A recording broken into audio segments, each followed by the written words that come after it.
Vamos só aguardar a Gisele entrar na sala para a gente iniciar.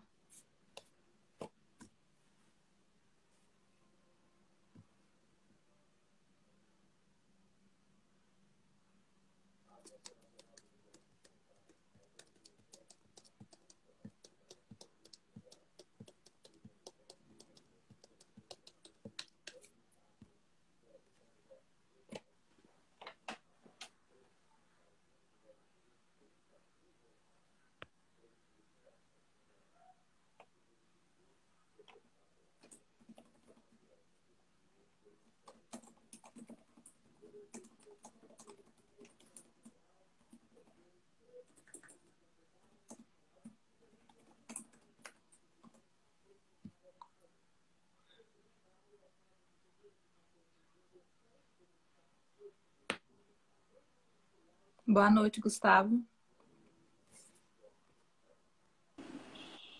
Isso. Oi. Ei, Gisele, boa noite, tudo bem? Boa noite, tudo bem? Então, vamos começar a nossa live, né? Sobre a fisioterapia pélvica na saúde da mulher. Primeiro, me apresentar, Gisele. Meu nome é Jaqueline, sou graduanda em fisioterapia pela Rede Docton. E primeiro, também quero agradecer já, né? Sua disponibilidade em estar nos atendendo. E vamos começar aqui, gente, apresentando a Gisele, né? O nome dela é Gisele Maria Melo Soares Arruda, é fisioterapeuta e professora universitária em Fortaleza, Ceará. Suas especialidades são fisioterapia pélvica, fisioterapia uroginecológica, fisioterapia obstétrica. Trata as seguintes condições médicas: incontinência fecal, bexiga urinária hiperativa, vaginismo, flacidez vaginal, vulvodynia, disfunções sexuais físicas, constipação intestinal, relações sexuais dolorosas e dispareunia, distúrbios do assoalho pélvico, prolapso visceral, incontinência urinária em mulheres e arnogasmia. Então, Gisele, vou deixar agora você se apresentar para o pessoal que está nos assistindo. Tá certo. Oi, pessoal, boa noite. Eu sou Gisele, né? A Jaqueline já me apresentou. Eu sou fisioterapeuta, me formei em 2010, né? Faz um tempinho. E estou trabalhando nessa área de saúde da mulher, né? No geral, assim, ela citou várias disfunções, né? Mas trabalho com saúde da mulher. E aí recebi um convite, né? Na verdade, desde o semestre passado, para participar dessa disciplina de vocês, né? Dessa aula, não sei como é que vocês chamam, mas assim, desse momento. E aí eu sempre me empolgo com essas coisas, porque eu adoro falar do que eu faço, né? E principalmente saber que outros fisioterapeutas ou futuros fisioterapeutas podem se interessar também, né? Em estar promovendo a saúde da mulher, enfim, estar trabalhando com essa área tão importante. E como eu digo para os meus alunos, mesmo que você não queira trabalhar com essa área, né, conhecer sobre ela é importante, porque você pode ajudar muitas pessoas. Todo mundo convive com alguma mulher. Todo mundo vai atender alguma mulher, seja em respiratória, seja em trauma, seja, né, em ortopedia, seja a mãe de uma criança que você atende na pediatria. Então, todo mundo se relaciona, tem mãe, tem irmã, tem prima, tio, enfim, né? Tem esposa, tem amiga. E aí a gente sempre, eu acho sempre importante divulgar esse tipo de conhecimento, seja para você ser o especialista ou para você ser alguém que entende um pouquinho, né? E que vai poder pelo menos direcionar, encaminhar, mostrar, oh, isso aí não é normal, né? Você pode cuidar dessa disfunção. Então, isso é super importante. Entendi.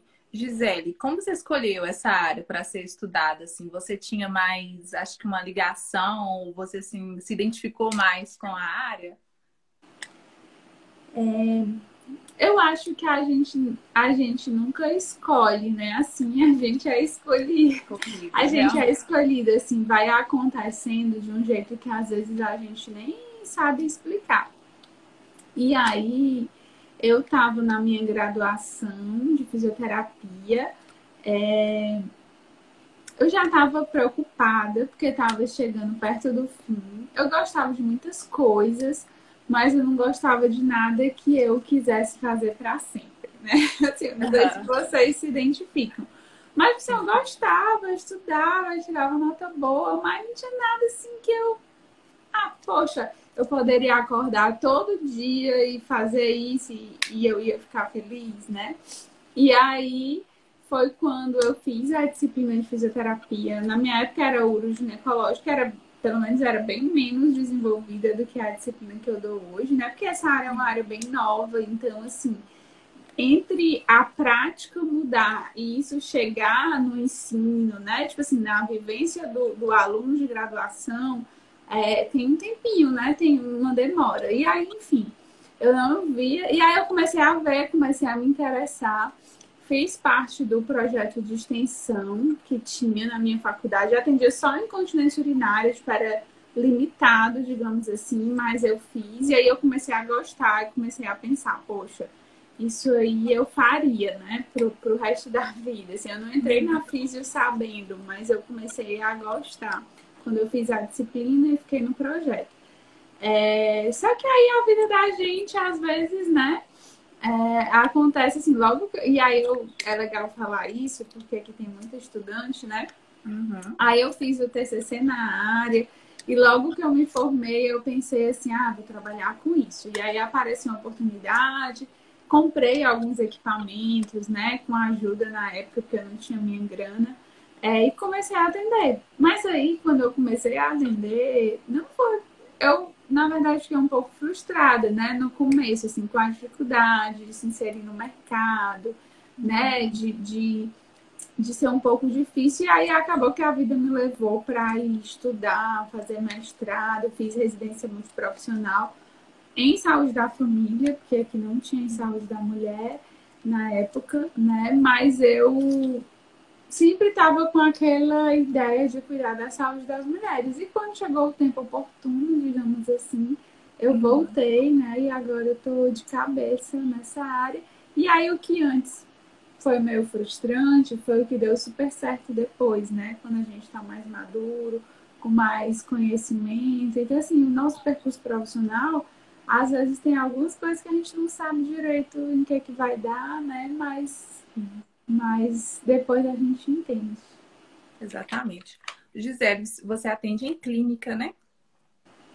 E Atende. como funciona o atendimento na sua clínica? Você acha assim que, como é uma área nova, né? Tem muitas mulheres que nem sabiam que existia fisioterapia para a saúde da mulher. Como você Uhum. vê assim a resistência às vezes das mulheres em estar procurando um fisioterapeuta? É uma área bem nova, né? Assim, se a gente pensar que os primeiros estudos, assim, eles foram desenvolvidos ali nos anos 50, assim, começaram a ser desenvolvidos, a gente vai vendo que é algo bem recente, né? Assim, Uhum. então a gente tem uma dificuldade de conhecimento da população em geral, tem uma dificuldade de conhecimento dos profissionais de saúde e às vezes, mesmo dentro da fisioterapia, os fisioterapeutas mais antigos, eles não sabem. Então, a gente tem que mostrar o que a gente faz, né? Eu até considero, apesar de eu às vezes, né, não ter tempo, mas eu considero o Instagram meio que um Uma forma de trabalho. ajudar, né? É um trabalho, né? Assim, faz parte do Exatamente. meu trabalho, é uma carga horária que eu preciso dedicar, porque Uhum. tem muita gente que tem disfunção e que não sabe que tem uma disfunção e a gente precisa dizer para ela. E tem E gente que acaba tem. descobrindo através de um post, né? Que tá com É, aquilo. é muito comum, porque as disfunções pélvicas na saúde da mulher, elas são muito naturalizadas, né? As pessoas acham que é normal perder. A gente vê isso no Big Brother, né? Passando, a gente vê em alguns depoimentos. Não, perder a urina é normal. Usar só um pouquinho, um absorvente, só porque cai uma gotinha, é normal, né? É Uhum. ter dor, se for só um pouquinho, dá para passar. Então, as pessoas vão naturalizando. Ter cólica, né? Muita cólica menstrual é normal. Minha mãe teve, minha avó teve, toda mulher tem, isso é frescura, né? E aí, essas coisas são muito naturalizadas. Então, essa divulgação ela é super importante.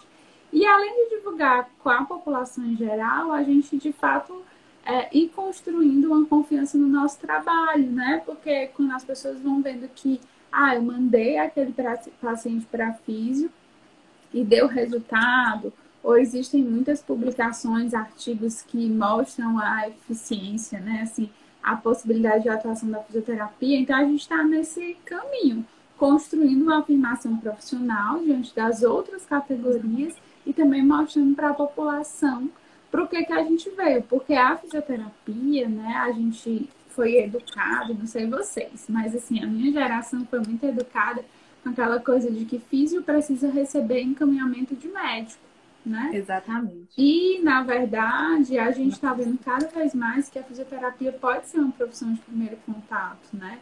As pessoas podem procurar primeiro a físio, tipo, até por meio das redes sociais. Hoje, muitas vezes, as pacientes vão primeiro para mim e depois eu encaminho para outro profissional. Sim. E em questão do médico, que você falou que geralmente as pessoas procuram e os médicos já mandam com 10 sessões de fisioterapia, né?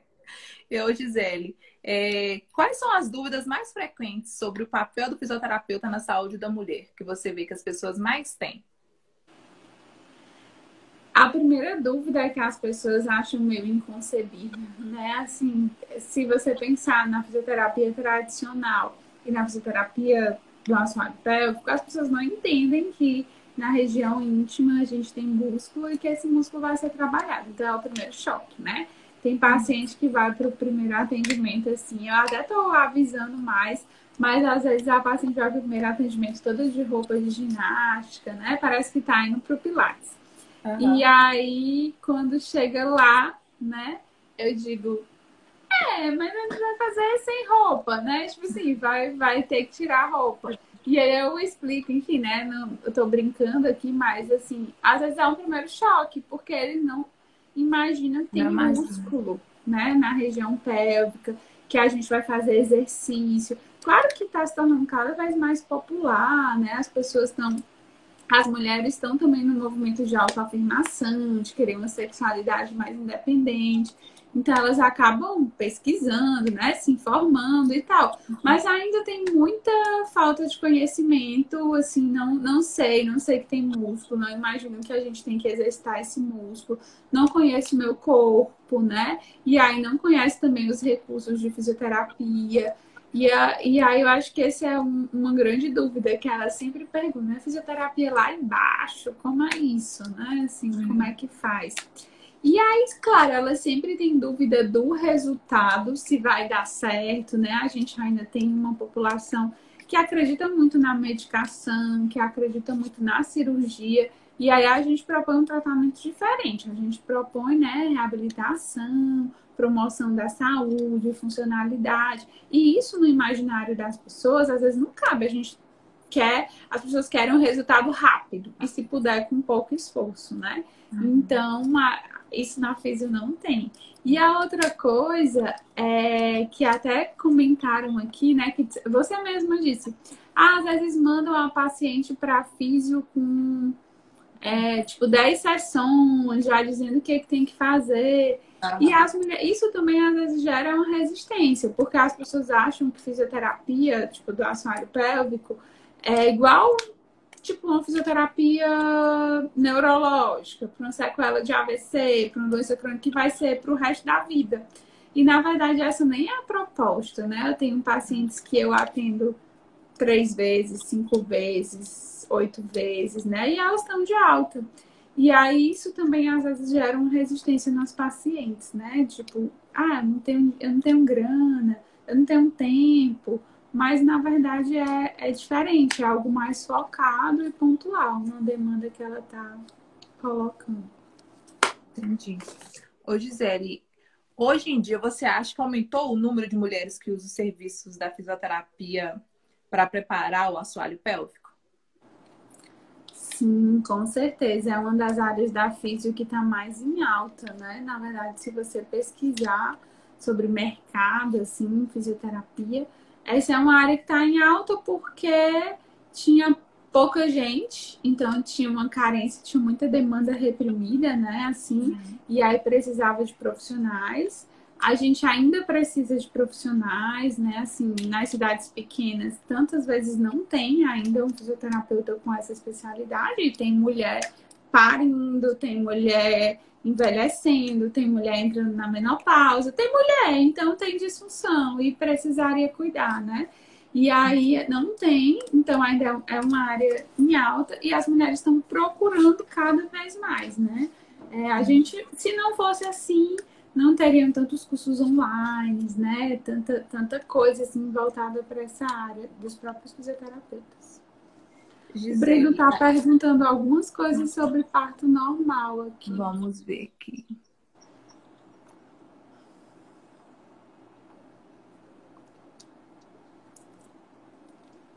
O Breno perguntou: um assoalho pélvico saudável ajuda a mulher num parto normal? Ajuda muito. O assoalho pélvico, ele é um assoalho, o piso do nosso corpo, né? Da nossa cavidade pélvica. Então, ele sustenta tudo que está ali em cima. Então, na verdade, o assoalho pélvico saudável ajuda a mulher na gestação, independente da via de parto. Por quê? Porque eu tenho aqui uma rede de sustentação de tudo que está na minha cavidade pélvica. À medida que eu engravido, eu aumento o peso, a sobrecarga em cima desse músculo. Se esse músculo está fraco, ele vai ficar sobrecarregado. Se ele está funcional, se ele está bem, ele vai suportar melhor esse aumento da pressão intraabdominal, né? Que na gestação é muito alto porque aumenta o volume, aumenta o peso, né? E durante o parto, se for vaginal, né, especialmente, acontece uma passagem, né? Então, esse músculo ele tem que abrir bastante, que ter elasticidade, que ter flexibilidade para poder o bebê passar e evitar lesões, evitar lacerações, né? Então, o músculo bem cuidado, ele resiste melhor ao estresse do parto vaginal. Mas, na verdade, a gente tem vários estudos que não fazem diferença entre via de parto. Então, assim, a grande questão é gestar, né? A mulher que engravida, isso já é um fator de risco para o assoalho pélvico, independente da via de parto, né? E até cuidar do bebê, né? Se a gente pensar em uma mulher que não engravidou, mas que tem um bebê, pode ainda assim ser uma sobrecarga, porque é uma carga diária, levanta muito peso, agacha, levanta, o bebê vai, né, aumentando o peso, e aí fica também uma sobrecarga. Então, ser mãe é um fator de risco para o assoalho pélvico. Teve uma outra pergunta aqui, vamos ver. Que relação há entre o assoalho pélvico e a saúde sexual da mulher? Foi a Fernanda que perguntou. Pronto, Fernanda. O assoalho pélvico, aí eu vou voltar para a gente pensar a anatomia, né? Ele tá ali na base do corpo da mulher e ele tem relação, né? Ele se liga ao redor da vagina e também tem uma ligação com o clitóris, que é o órgão do prazer sexual feminino. Então, o assoalho pélvico, ele participa da ativação desse clitóris, né? Quando a mulher tem prazer, quando ela chega ao orgasmo, ela tem uma ereção. Do jeito que o homem tem uma ereção, a mulher também tem uma pequena ereção. É porque o clitóris, a parte externa ela é menor e às vezes não é tão visual, mas tem uma ereção. Essa ereção é facilitada pela musculatura e é mantida mais tempo pela musculatura. Então, a musculatura saudável ajuda nas questões do prazer. Além da lubrificação, né? Tipo, a gente sabe que a relação sexual precisa de uma lubrificação. Quando eu tenho uma musculatura saudável, onde circula sangue, nutrientes ali, a minha lubrificação tende a ser melhor. Além do que, né? Eu tô tentando resumir tudo. Além do que, o que gera prazer na relação sexual, tanto numa relação hétero, né? Mas assim, tanto para o homem como para a mulher, é o atrito. Então, imagina que eu tenho uma musculatura flácida e algo que precisa entrar e sair, mas tá flácido, não tem contato, não gera atrito. Agora eu tenho uma musculatura bem com tônus bom, né? Uma vagina mais fechadinha, digamos assim. E aí eu preciso que algo entre e saia, e isso entra fazendo atrito, encostando nas paredes. Por exemplo, isso aí vai potencializar prazer para a mulher, para o homem, né? Tanto para a mulher como para a sua parceria. E aí, isso está relacionado em várias etapas do ciclo de resposta sexual. Uhum. A Irleusa perguntou aqui, pediu para você falar um pouco também sobre o assoalho pélvico masculino. Você também trata o assoalho pélvico masculino ou só feminino? Eu não trato homens, né? Mas, assim, o assoalho pélvico masculino, ele tem a mesma musculatura e, digamos, a mesma função do assoalho pélvico feminino. A única diferença é que o orifício vaginal e o orifício da uretra não tem no assoalho pélvico do homem, né? Porque ele só tem o orifício do ânus. Eu sempre faço uma brincadeira, né? Dizendo assim, a gente tem um assoalho pélvico, que é um músculo que está na base do nosso corpo.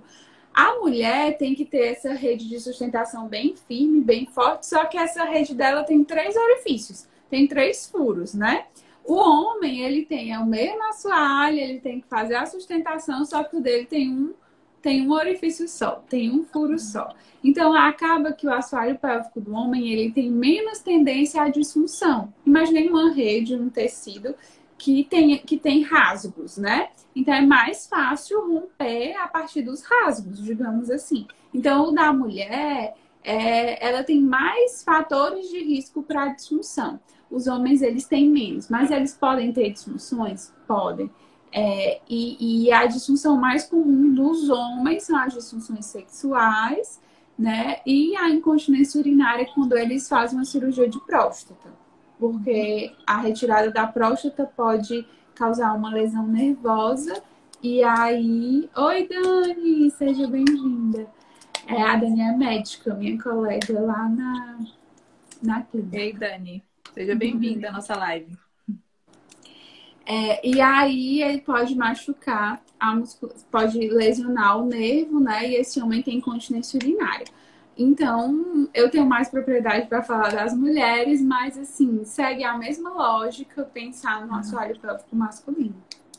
O Breno perguntou aqui, como seria malhar esse músculo do assoalho pélvico feminino? Precisa de algum equipamento específico? A gente pode, eu sempre digo assim, né? É um músculo como qualquer outro músculo do nosso corpo. Então, os mesmos princípios que vocês aprendem de cinesterapia, de avaliação, né, de recursos, a gente pode aplicar no assoalho pélvico, claro, né? Tomadas as devidas precauções, já que é uma região íntima, que tem mucosa, enfim, que tem contatos com secreções, né, íntimas. Então, a gente tem os devidos cuidados de higienização, né? De tipo de eletrodo, por exemplo, que a gente vai colocar. Mas os exercícios, se a gente pensar, eles são semelhantes. A gente pode fazer um exercício ativo livre, por exemplo.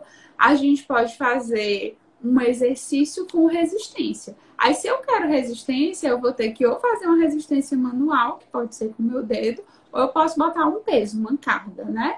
E aí eu posso fazer esse exercício livre, né? Que a gente pode fazer agora, inclusive quem está aí assistindo pode fazer. Quando a gente contrai o assoalho pélvico, a gente faz um movimento de fechar a vagina e o ânus e sugar em direção à cabeça, como se, né, levantasse um pouquinho. Os homens não vão ter vagina, então eles vão sentir fechando o ânus e sugando em direção à cabeça. Essa é a função, né? A contração. Fecha e suga. E aí eu posso fazer esse exercício de forma livre. Tô aqui, por exemplo, se eu fizer deitada, eu tô fechando e sugando. Eu não tenho gravidade, concordam? Então é mais fácil. Se eu fizer sentada ou em pé, eu já vou fechar e subir. Então eu tô indo contra a gravidade, é um pouco mais difícil. E aí existem alguns pezinhos que a gente chama de cones vaginais, que a gente pode colocar dentro da vagina também e apertar segurando esse peso. Aí já seria um exercício com resistência. Ou a gente, terapeuta, pode botar o dedo, né? Então eu posso botar meu dedo assim, abrir lá e pedir para a mulher, por exemplo, fechar, vencendo a resistência do meu dedo. E aí isso seria um exercício resistido com a resistência do terapeuta, né? Então a gente tem o mesmo raciocínio de outro músculo do corpo, pensando na origem, na inserção e na direção do movimento de assoalho pélvico. Entendi. A Janine também perguntou aqui, além da incontinência urinária, você deu como exemplo quais são as disfunções de assoalho pélvico? Quais são as disfunções do assoalho pélvico? Pronto, a gente pode ter, como eu até citei, né, o assoalho pélvico, por ele passam 3 orifícios, no caso da mulher, né, mas do homem também passa por perto, que é a uretra, por onde sai a urina, o canal vaginal, né, que é por onde passa, que tem contato com o útero, por onde passa a menstruação, por onde se tem a penetração vaginal, e o ânus, né, por onde passa ali as fezes. Então, as disfunções, elas podem ser relacionadas a essas 3 funções: urinária, sexual, né, a parte de obstetrícia e a parte defecatória. Então, a gente pode ter, em relação à parte urinária, eu posso ter os 2 modelos. Eu posso ter, por exemplo, a retenção urinária, uma mulher que tem uma dificuldade de urinar, ela tem um assoalho pélvico tenso, por exemplo, e aí quando ela vai fazer xixi, ela tem que fazer força para poder a urina sair. Isso seria uma retenção. Mas eu posso ter também incontinência urinária. Uma mulher que tem um assoalho pélvico mais fraco, e aí quando ela tosse, que aumenta a pressão intraabdominal por cima, esse assoalho pélvico é incapaz de manter aqui fechado, ele abre e vaza uma gotinha de urina, por exemplo. Isso aí seria uma incontinência urinária. Em relação à parte sexual, do mesmo modo, a gente pode ter disfunções relacionadas com a frouxidão dessa musculatura, com a flacidez vaginal, os flatos vaginais, ou a gente pode ter também disfunções por conta de uma tensão exagerada nessa musculatura. Então, a musculatura extremamente tensa, fechada, e aí isso pode causar dor, pode causar dificuldade de penetração, né? Mulheres que não conseguem fazer um exame ginecológico. E a mesma coisa na parte anal. Se eu tenho um ânus extremamente travado, fechado, a musculatura tensa, posso ter constipação, prisão de ventre. Ao contrário, não, tá tudo aqui liberado demais, né? Tá fraco. Eu posso ter incontinência anal, seja de flatos, seja de fezes mesmo, né? E aí, nessa perspectiva, uma disfunção muito comum também que acontece, que todo mundo já deve ter ouvido falar, é a história de bexiga baixa, bexiga caída, útero baixo, que é o que a gente chama de prolapso dos órgãos pélvicos, né? Um dos órgãos, ele pode cair, de fato ele cai, assim, né? Ele não vai sair, não precisa ter essa preocupação, mas esse assoalho pélvico, ele não tá mais, as estruturas no geral não estão mais sustentando esse órgão, então ele tem uma descida e ele se exterioriza um pouco, né? E fora a parte de obstetrícia, de dor pélvica, que a gente poderia ter, são muitas possibilidades de disfunção, né? Mas elas giram em torno dessas 3 funções: urinária, sexual e defecatória. A Paula perguntou aqui também, Gisele, a fisioterapia no assoalho pélvico pode adiar ou cancelar uma cirurgia de períneo? Pode sim. A gente, na verdade, no popular se chama tudo de cirurgia de períneo. Fulano operou o períneo, fulano fez perine, né? Eu vou falar perine. Operou o períneo, não sei o quê.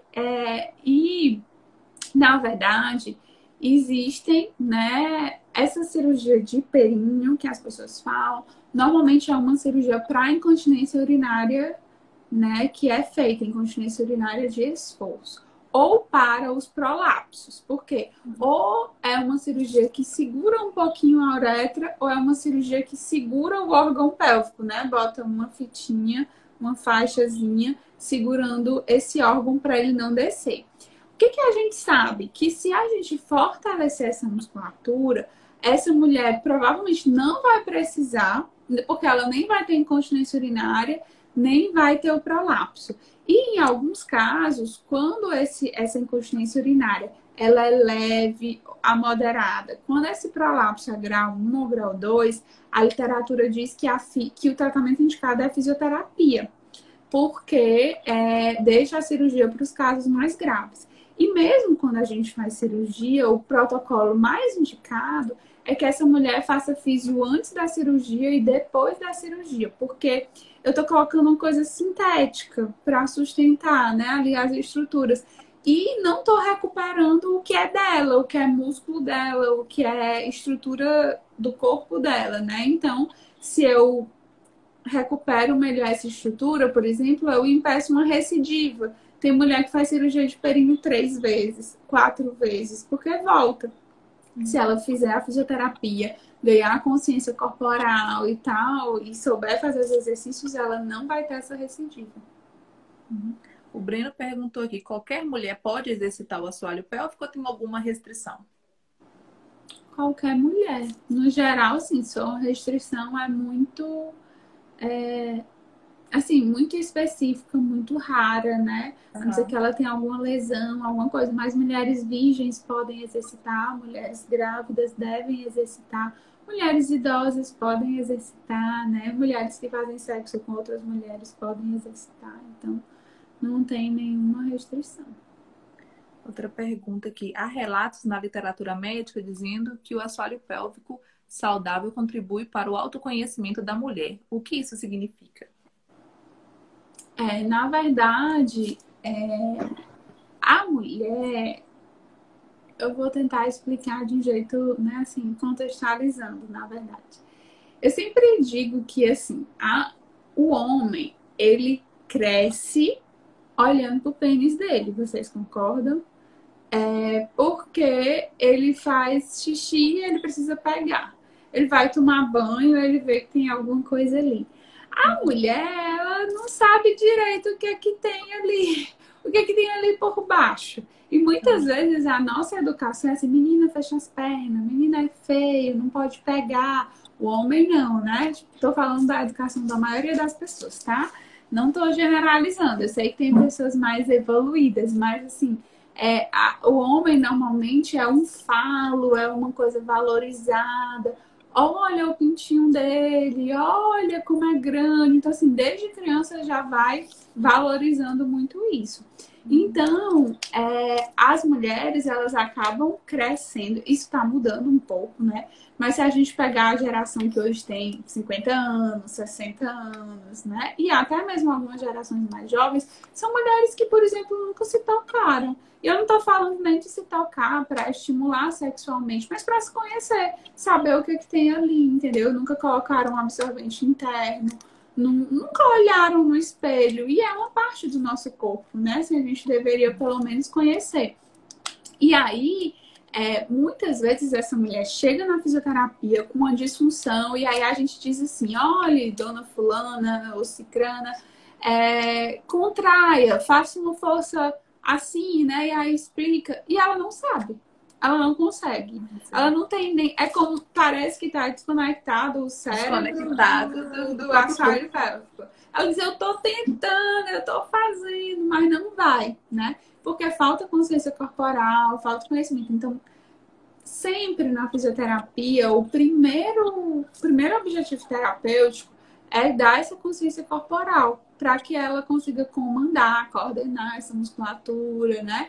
E aí, por isso que esse conhecimento do assoalho pélvico, ele gera também qualidade de vida, porque se eu conheço, aí eu entendo melhor o que está acontecendo com o meu corpo.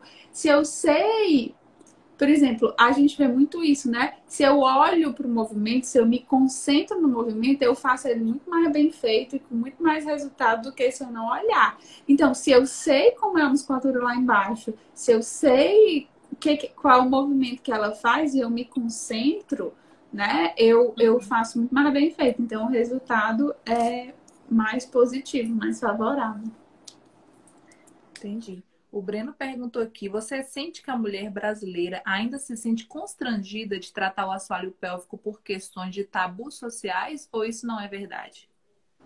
Isso é verdade, claro. Muitas mulheres ainda têm tabu em procurar fisioterapia, tem tabu de falar sobre isso, então às vezes elas guardam também isso como um segredo. Até de relatar o problema, né, que tem, com vergonha do que as pessoas vão pensar ou vão dizer, para estar procurando um fisioterapeuta para poder tratar uma coisa que tem, às vezes, solução, né?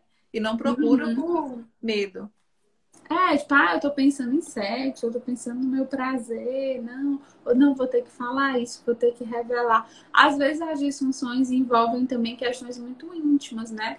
Mulheres que sofreram violência sexual, envolve os relacionamentos, mulheres que têm relacionamentos abusivos, violentos, ou relacionamentos mesmo assim é, muito focados na genitália, numa relação muito genital, que tem pouco carinho, pouco afeto, pouco estímulo extragenital. E aí, essa mulher precisa trazer isso para o tratamento, né? A gente é físico, mas a gente vai ter que relacionar, a gente faz uma abordagem biopsicossocial. Então, às vezes essa mulher tem resistência, para ela é difícil falar sobre isso. Eu atendo várias mulheres e assim, Gisele, é a primeira vez que eu tô falando isso para alguém. Você é a primeira pessoa que tá sabendo disso. Eu atendo pacientes, eu já sofri violência sexual, mas eu não conto nem pro meu marido, porque eu tenho medo dele, sei lá, tirar satisfações, ou dele não me valorizar mais por causa disso. E aí a gente tem que lidar com essas questões pessoais, da dificuldade de enfrentar esse problema, e também com os tabus, né? Tipo assim, se eu tenho uma mãe que nunca falou com a filha sobre saúde sexual, essa filha tem uma chance de crescer também não falando isso com ninguém e com nenhuma amiga. E aí, como é que ela vai sentar na mesa de frente para uma pessoa que ela não conhece, porque ela não me conhece, né? E vai falar sobre várias coisas íntimas, sabe? Então, às vezes, tem muito tabu ainda. Mas eu fico feliz com algumas mudanças. Tipo, vejo pacientes que os maridos, os namorados vão atrás, sabe? Já recebi paciente que o parceiro dela, né, falava assim: olha, eu não quero, Gisele, sentir prazer sozinho. Eu queria que a minha mulher me acompanhasse, tipo assim, que ela fosse, que ela também sentisse, porque eu sinto prazer, ela não sente, eu acho isso muito injusto. E aí ele que incentivava ela a procurar tratamento, por exemplo, né? Isso é super nobre, uma atitude super nobre que mostra valorização, respeito pela mulher e tal. E ele queria que ela fizesse o tratamento para que ela não sentisse dor e sentisse prazer, né? Também, porque ele disse que por ele já estava bem, mas ele queria que ele não aguentava, assim, não achava justo que ela sofresse enquanto ele estava ficando bem ali com aquela relação sexual. Entendi. Gisele, aqui tem uma pergunta também que fala se existe alguma preparação que possa fazer em casa para gestantes. Além de fazer na clínica, essa pessoa pode continuar fazendo em casa, no caso. Pode, eu sempre trabalho desse jeito. Na verdade, isso aí é até um argumento que eu sempre falo, até para convencer as pacientes a fazerem um tratamento. Porque, venhamos e convenhamos, é um investimento, né? Tipo assim, você pagar a fisioterapia, fisioterapia pélvica, a maioria é particular, é um investimento. Então, eu também tenho um pezinho na saúde coletiva, né? Tenho uma formação em saúde coletiva. Então, eu trabalho, assim, eu acho que só tem efeito, só tem sentido se a pessoa entender o que está acontecendo, sabe? Se ela também percebeu o corpo dela, se ela... Isso que eu tô falando para vocês, eu explico normalmente para as minhas pacientes, sabe? Eu mostro uma prancha anatômica que tem, eu explico tudo para ela estar autônoma naquele tratamento. E aí né, o meu jeito de trabalhar, eu sempre oriento exercícios para casa. Então a gente faz no consultório. Tem algumas coisas, claro, que não dá para fazer em casa, né? Tipo uma eletroterapia, um laser e tal. Mas, por exemplo, um exercício é uma coisa que dá para ela fazer em casa, né? Que eu oriento. Aí normalmente eu vou fazendo progressivo. Faço um exercício básico, peço para ela ficar repetindo em casa. Depois ela volta, a gente faz mais complexo e tal, aí ela volta e assim vai. E aí, para gestante, tem sim muitos exercícios, né? Mas assim, é muito importante, se essa gestante puder, que ela faça uma avaliação prévia. Nem que ela seja sincera com a físio e diga assim, ó, não tenho grana para pagar o atendimento, mas vamos fazer só uma avaliação, só para você checar se eu estou contraindo direitinho, se eu estou respirando direitinho, se eu tenho essa consciência corporal, porque cerca de 40% das mulheres não conseguem contrair o assoalho pélvico na primeira consulta de fisioterapia. né? Então, esse número é muito alto. E aí, às vezes, tem gente que tá fazendo em casa porque viu na internet e não tá fazendo. Acho que tá fazendo, mas não tá fazendo. Aí, às vezes, compensa com movimento de adutor, com movimento de glúteo, com prender a respiração. E aí, realmente, um atendimento presencial, ele vai, né, fazer muita diferença. Mas que tem o que fazer em casa, tem, né? Tem muita coisa para fazer em casa. E aí ela pode buscar essa orientação do que fazer. Entendi. A Irleusa perguntou aqui, como a fisioterapia, as gestantes melhoram o medo, a ansiedade e o estresse para a preparação do parto? Pronto. Assim, na fisioterapia da preparação para o parto, certo? Normalmente a gente tem 2 etapas. Tem mais, mas assim, eu vou resumir em 2 etapas. No primeiro momento, quando ela está ali no segundo trimestre, o foco normalmente é fortalecer a musculatura. É dar essa consciência e ela fortalecer. Para quê? Para evitar incontinência urinária durante a gestação. Para que esse músculo vá se fortalecendo, né? Para quando chegar lá nas 40 semanas, 38, 40 semanas, ela, se for um parto vaginal ou quando a barriga crescer, esse assoalho suportar bem, né? Tudo isso. E aí, ao longo dessas semanas que a gente vai fortalecendo, essa mulher vai conhecendo seu corpo, né? Vai entendendo melhor. E também vão sendo dadas várias orientações. Tipo assim, vai sendo orientado sobre período expulsivo, sobre puxo, sobre respiração, sobre várias coisas que ela vai passar durante o trabalho de parto. O trabalho de parto, ele é fisiológico, ele é instintivo, ele é hormonal, ele acontece. Mas assim, é muito melhor a gente vai para um labirinto, a gente sabe que a gente vai conseguir sair, porque mesmo que a gente teste todas as saídas, a gente vai conseguir sair. Agora, não é muito melhor ir para o labirinto com um manualzinho, né? Com mapa, sabendo mais ou menos, ou com bússola, pelo menos, para a gente saber a direção. Então, na preparação do parto, às vezes a gente vai dando esse manualzinho, que não é uma regra, né? Porque não vai ser igual para todas as mulheres. Mas essa bússola. E aí, às vezes, isso faz com que ela chegue mais segura no trabalho de parto. E na segunda fase, assim, desse acompanhamento de pré-natal, na fisioterapia, a gente já, em vez de focar muito no fortalecimento, a gente vai focando muito mais no relaxamento dessa musculatura do assoalho pélvico. Porque lembra que ela vai precisar abrir o suficiente para passar um bebê. E às vezes a mulher também tem dificuldade, né? Então se trabalha com massagem, com alongamento, com mobilização, né? Com mobilidade pélvica no geral. E aí isso também vai preparando aquele assoalho pélvico. Então a mulher que vai assim preparada, ela realmente às vezes fica menos ansiosa. Claro que vai depender, né, do perfil psicológico daquela mulher, mas ela tem chance de ir menos estressada. Erleusa perguntou aqui, fale um pouco do laser terapia. Laser terapia, né, que a fisioterapia usa, é a fotobiomodulação, que é um recurso que eu não sei se vocês viram aí na formação, mas é um recurso que a gente usa em outras áreas da fisioterapia, né? Em resumo, assim, o laser ele pode ser usado com alguns objetivos, né? Os objetivos que a gente usa mais, assim, são os objetivos, o primeiro de cicatrização.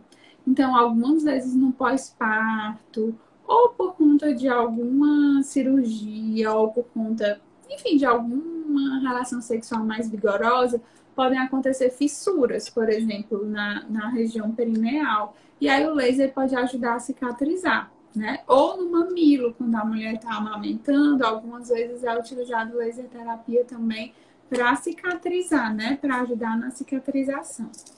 Além disso, o laser, que é um calor, né? É uma termoterapia, ele pode ajudar no relaxamento muscular. Então, a gente também usa nos pontos de tensão, né? De maior contratura e tal, para ajudar no relaxamento. E a terceira coisa que tem sido muito usado o laser é para ativação da mucosa, principalmente na mulher que está na menopausa. Então, a mulher que está ali com alteração da mucosa por conta da menopausa, ela pode usar o laser. O laser não tem, assim, comprovações científicas robustas. Ele está sendo muito estudado, mas assim, na prática clínica ele é bastante usado, né? A gente está avançando aí. Faltam estudos, mas a gente tem usado nesses 3 aspectos principalmente. Entendi. Gisele, nossa live já está quase chegando ao fim. Que pena, que está muito bom o nosso papo. E eu quero pedir, né, para vocês um conselho que você tem para nós estudantes que estamos começando agora na área. O que você nos fala? Ah, é tão difícil, mas assim, primeira coisa é que vocês estudem, aproveitem todas as oportunidades que a graduação dá. Tem coisas que depois a gente vai morrer de vontade de fazer e não dá mais, porque a gente já saiu da graduação. Então, iniciação científica, monitoria, pesquisa, tarará, né? Projeto de extensão. Aproveitem, sabe? Tudo que a graduação tem para dar para vocês. Eu não tenho essa pressa toda de se formar, porque às vezes tem coisas que só tem na graduação, né? Estudem, sejam competentes, façam boas relações, né? E tenham paciência, porque quando a gente está começando, nem tudo é do jeito que a gente quer, mas às vezes a gente desvia assim um pouquinho, vai por aqui porque precisa da grana, vai por aqui porque mudou de cidade, vai por aqui porque, enfim, foi a oportunidade que apareceu. Mas depois a gente consegue fazer o que a gente quer, né? E se empenhando, a gente pode colocar paixão em tudo que a gente faz, né? E cuidar bem das pessoas. Verdade. Gisele, desde já quero te agradecer a sua presteza, poder passar para nós um pouquinho do que você sabe, que a gente sabe que o seu conhecimento é muito vasto. Eu te acompanho pelas redes Foi uma sociais. enxurrada de coisas.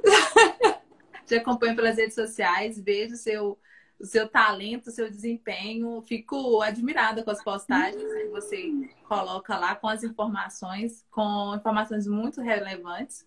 E te agradecer. Foi muito bom essa live com você hoje. Nós peço também, quando a gente precisar de você, que você possa nos atender novamente, porque realmente gostei muito. E também quero deixar o agradecimento aqui para as alunas de enfermagem lá de Caratinga também. Pode contar comigo, viu, pessoal? Quando vocês precisarem, é um prazer. Nós que agradecemos, Gisele. Uma boa noite. Obrigada a todos que nos acompanharam até agora. Beijo. Tchau, pessoal.